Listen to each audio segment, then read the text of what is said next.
Olha, ontem eu fiz um vídeo, coloquei ele, o pessoal já viu o vídeo, né? O pessoal, principalmente aqueles que sempre estão vendo meus vídeos. E é sobre a questão da ONU ser a besta e não um homem. Porque, sabe, e aí eu estou chegando agora para almoçar, né?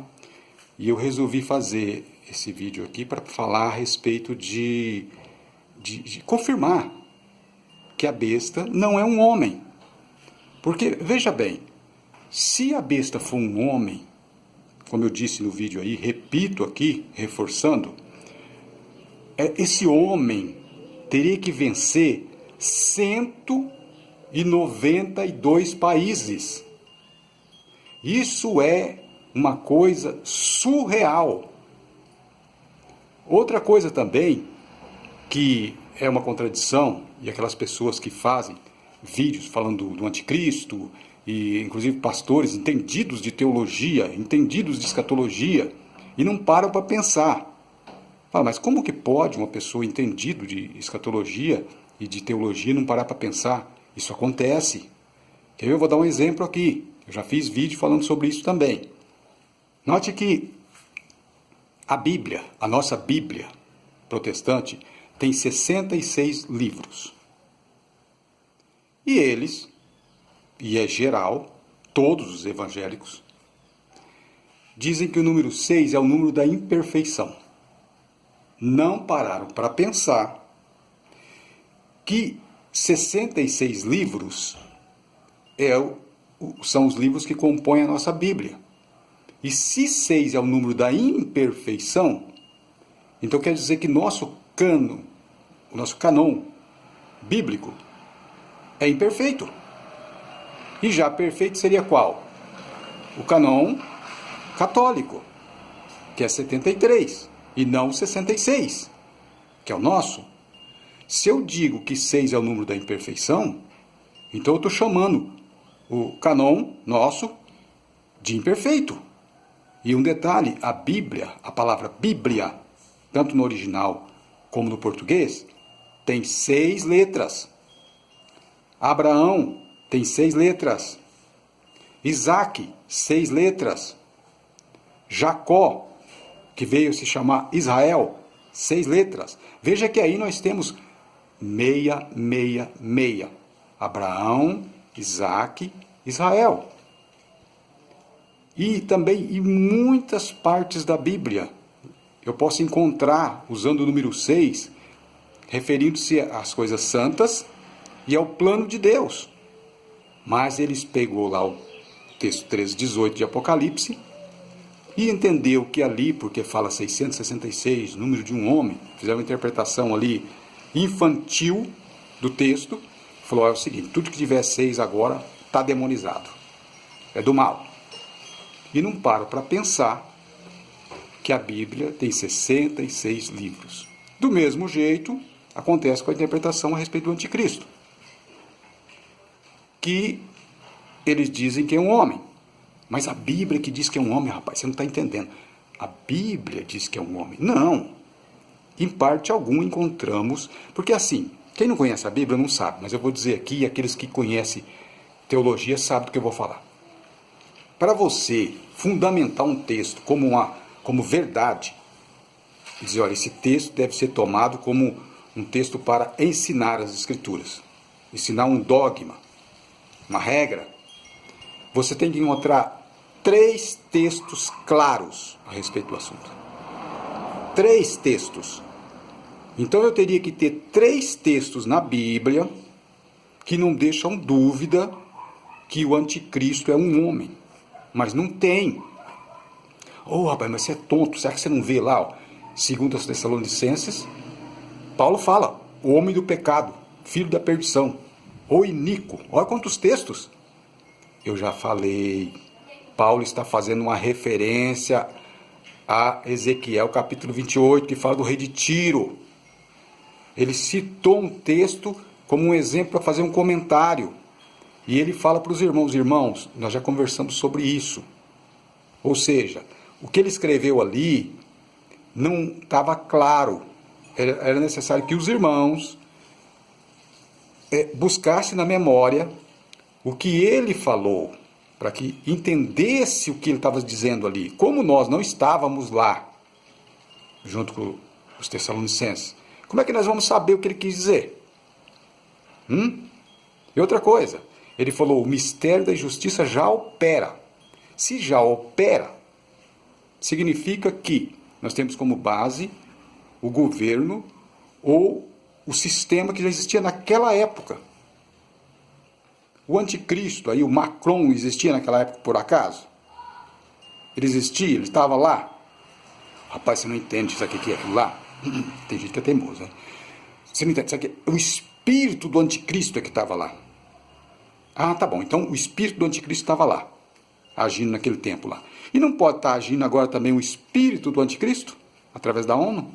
Não pode também?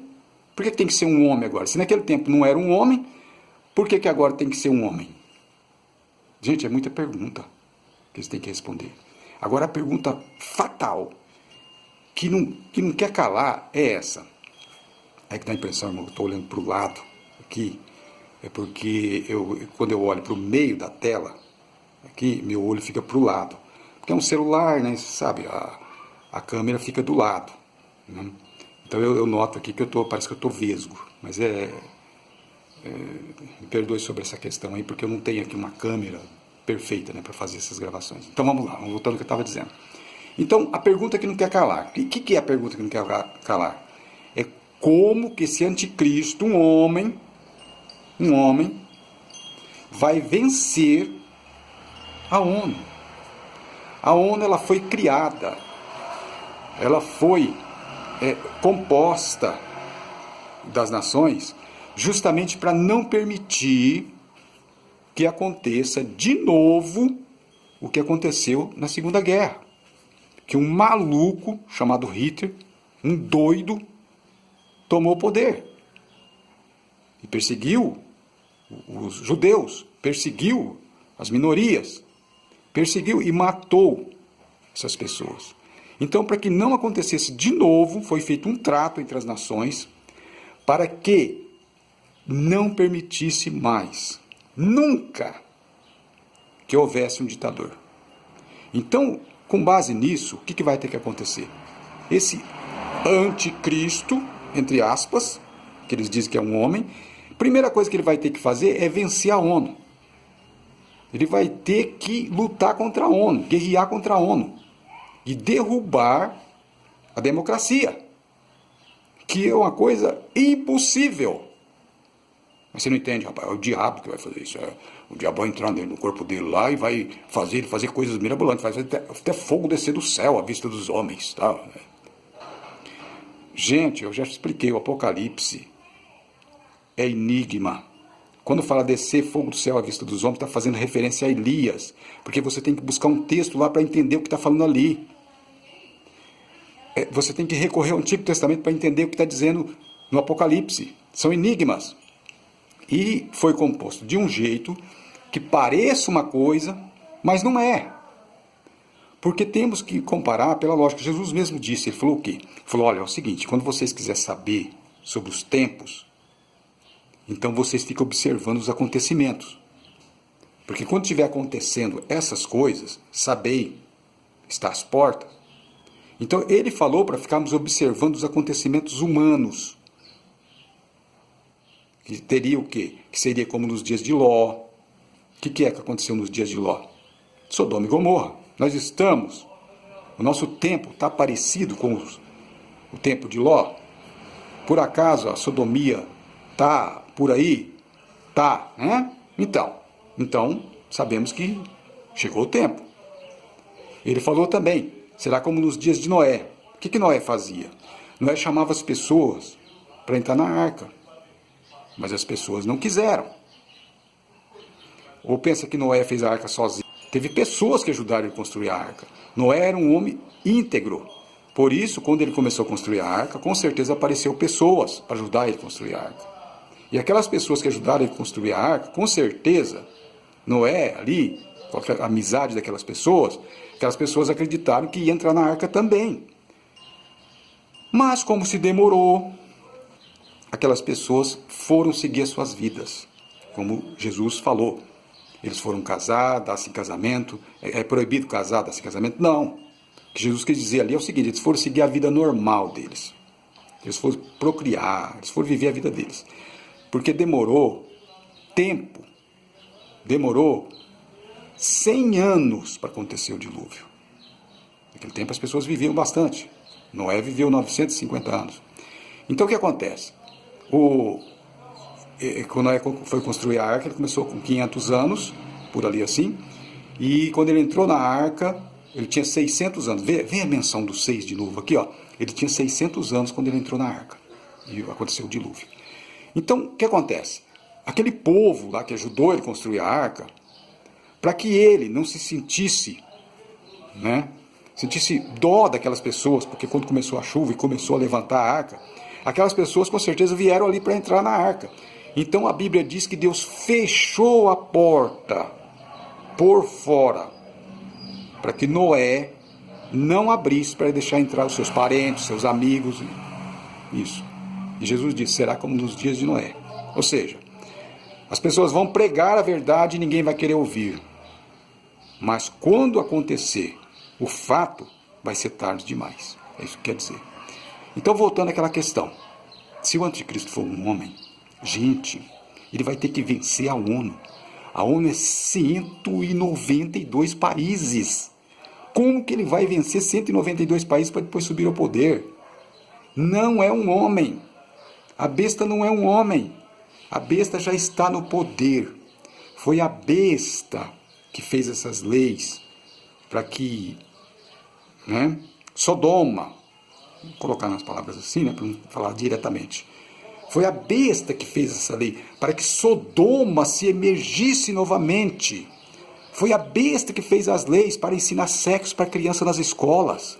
Foi a besta que fez a igreja parar de vigiar. Olha, nós vamos dar paz para vocês. Vocês precisam de paz? Pois então, a ONU foi criada para dar paz. Paz e segurança. Paz e segurança. Não precisa se preocupar mais, não vai ter perseguição. Vocês cristãos, claro, tem lá no Oriente Médio um lugar que é perseguido ainda. Mas aonde reina a democracia tem o quê? A garantia de que não haverá perseguição. E a igreja, então, baixou a guarda. E hoje não tem diferença entre o mundo e a igreja. Não é morte de corta-cabeça, gente. Não é morte de enforcamento. Isso já aconteceu no passado. Não é.